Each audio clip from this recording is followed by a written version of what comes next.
get a train there like every hour. Wow. Really good.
But folks, we are going in the wrong direction.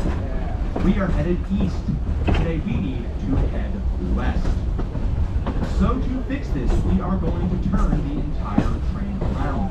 And we'll do so by using a section of track called Y, spelled W-Y-E.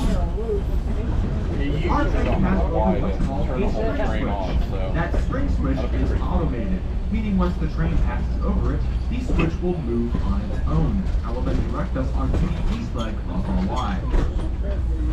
Once our train receives an all clear signal, the train will then proceed backwards around that Y. At the back of the train right now is your conductor Jacob, and he's back there to perform a maneuver that we call protecting the shove.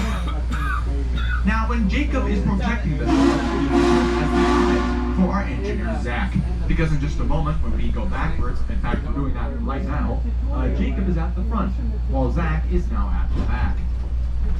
While he does that, Jacob will communicate to our engine by using his radio, as it means to let them know of how much space is left as we turn our train around on the Y. Once again, spelled W-Y-E. You can tell he's done. It's just a Y, folks. As we turn our train around, let's talk history. Today you'll be traveling over a 3-mile main line, first built back in 1859 for the East Tennessee and Georgia Railway, the ET&G for short. Through a reorganization, it became the East Tennessee, Virginia, and Georgia Railway, and in 1894 would merge with several other railroads, like the Memphis and Charleston and the Richmond and Danville, to form the famous Southern Railway, which then assumed ownership of the line from 1894 until 1954. When these tracks were abandoned for a reason I'll explain later on in the trip. Oh, hey, look, a train. Anyways, getting back on track for just a second. I don't intended. Sorry, I had to do it. I'll go ahead and talk about the histories of the coaches we're sitting in here today. In fact, all of the equipment on the train today once formerly ran for the Southern Railway, although only 2 of them were actually built for that particular railroad. Starting behind our steam locomotive, number 4501, the first coach on our train today is 946, built in 1924 by Pullman Company on the Central Georgia Railway as the number 623. If you're riding in the coach in the middle of the train, the green car, that is our oldest, the 1037, built in 1911 by the Pullman Company. It was originally owned and operated by Pullman themselves as a sleeping car named the Hazen until the 1950s, when it was transferred to the Southern Railway and converted into its current state as a passenger coach. You see, back in the day, the Pullman Company used to actually build and operate their own cars. They leased it out to other railroads for their use. After World War II, Pullman was given an ultimatum: either build the cars or own them. You can't do both. So Pullman went with the former, and as such, 1037 went to the Southern Railway. And then if you're riding in the very last car of our train, which is our open air coach, that is car number 1000, built in 1925 by Pullman Company of the Southern Railway. That once again is our open air coach. Now all three coaches on the train today are over 100 years old. Car 1000 is the youngest at 101, 1037 is the oldest at 115, and 906 is 102. Your locomotive here today, 4501, is also 15. So for the first time in quite a long while since 630 went down for their overhaul, this entire train is full of equipment over 100 years old. I grew up in a historical reenactor and worked at the blacksmithing. So full smoke is a happy place in any capacity. Like it gets full of heat. So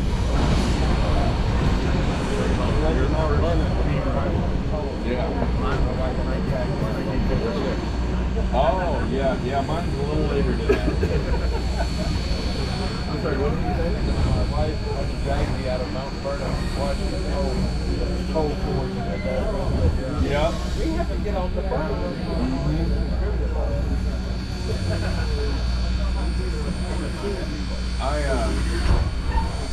The group blacksmith that I learned from was a big man, just large all the way around, and he had a nice forge in the garage and work and learn but he was a traditionalist, so We did our turnaround on the line, and our train is now heading in the correct direction of travel, which is westbound. Now on the left side of the train, you're going to see a place called our display yard, which houses various pieces of our equipment, both static and operational. Now, if anyone here is riding the trip to Summerville tomorrow, you're going to actually see the consoles for that train tomorrow, sitting right in front of us in the display yard.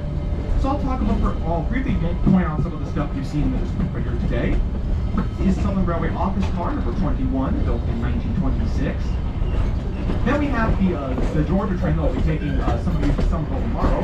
We have Norfolk and Western number 1498, the Ohio State University, built in 1949.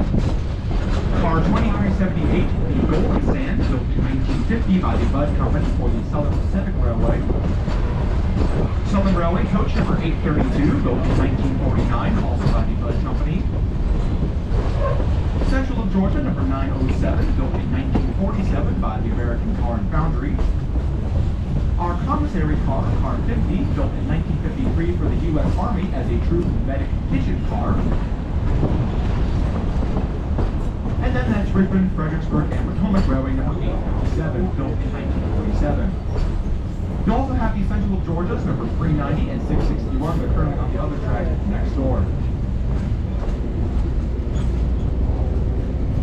Now, as I just talked about, this is a former Southern Railway mainline, first built back in 1859 for the ETG. But the tracks that we're on here today are not original tracks. They used to be down below us. Take a look over to the left side of the train again, and down below you're going to see a gravel road running parallel to this line. That gravel road is where these tracks used to be. It marks the roadbed of the original 1839 way. The tracks were raised up here in 1906 by the Southern Railway due to a major problem. With someone from work today, they hung up. For many years, this area of Tacoma was heavily prone to such floods, and the Southern Railway ultimately had no choice but to raise the tracks to this turnpike that we're now traveling on today. At the end of that gravel road, you are going to see a sign. Next to that sign is a tree, and on that tree is painted a yellow line. That yellow line represents the high water mark of the Great Line. Red water is 9 feet above the earth. Swelling 68 feet level. Speaking of water, we are now crossing over our first running south to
First is Steven Locomotive for 7,100, which is one of the pieces of equipment in the collection. This will be for series now. The 630 is the center. We've got all the NMRA National Convention there. Got the one car right there. We're going to be by Wilson on my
And without further ado, I'm going to go ahead and talk to you about the history of the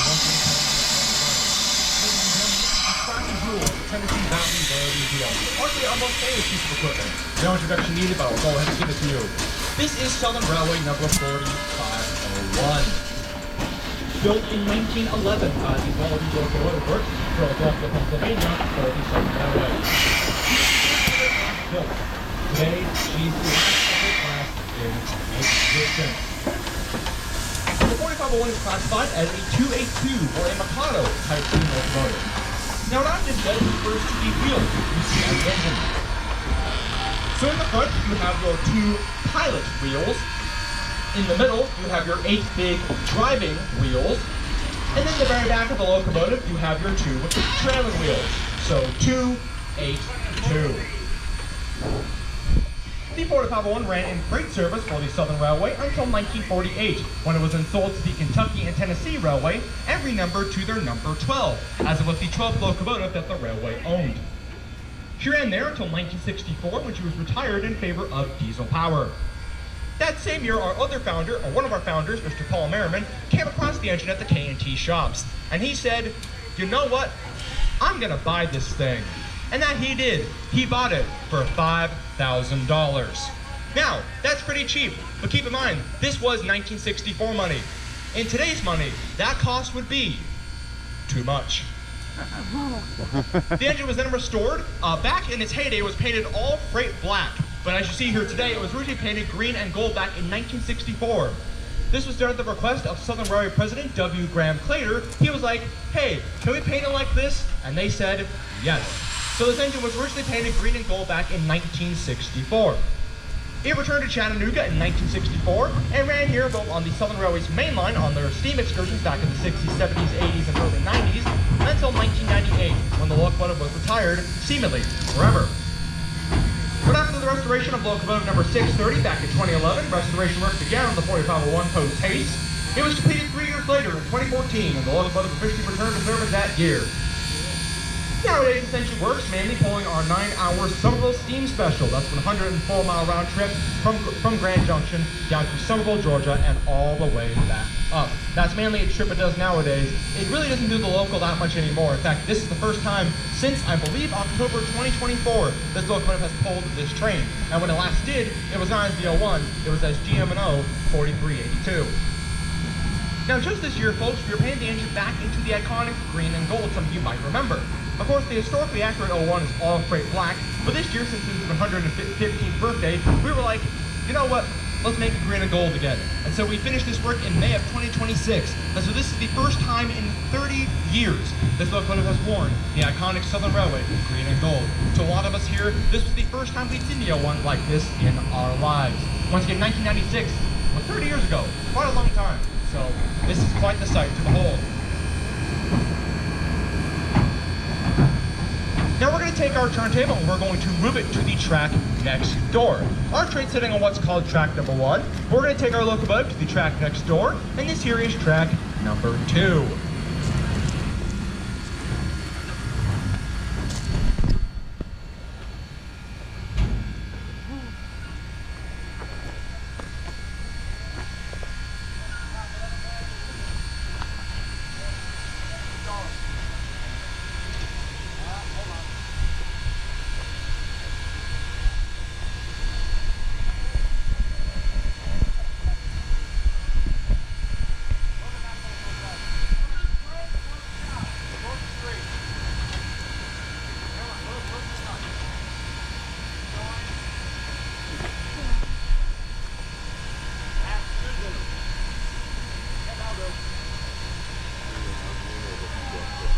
Alrighty, sorry about that. We have to get that turntable perfectly lined up, which we have. So let's give our crew and our locomotive a big round of applause.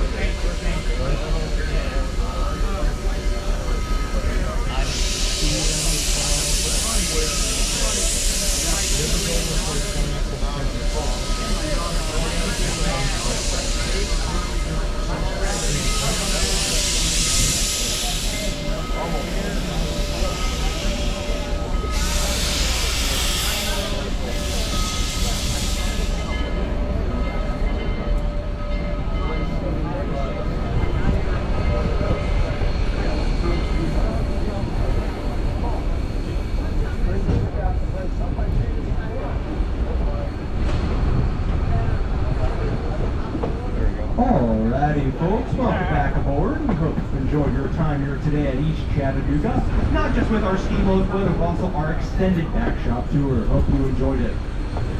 On behalf of myself and the rest of our train crew, staff, and volunteers, thank you for riding with us at the Tennessee Valley Railroad Museum.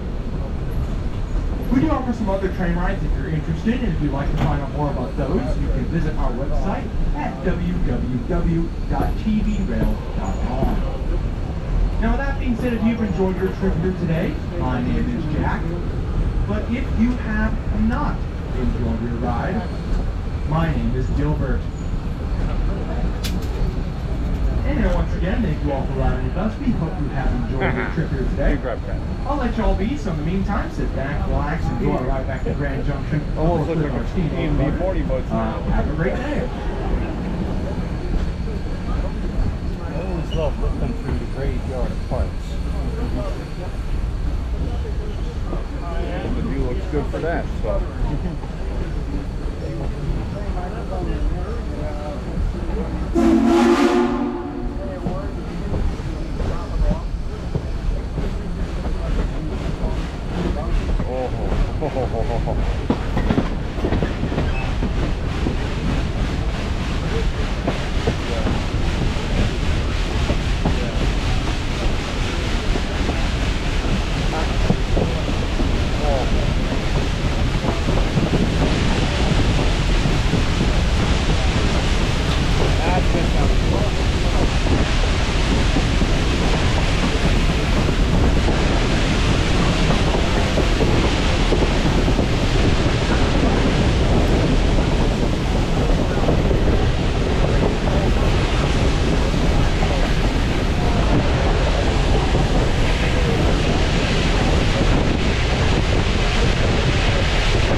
And that's what we are building.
You're the train clown.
Give it to me.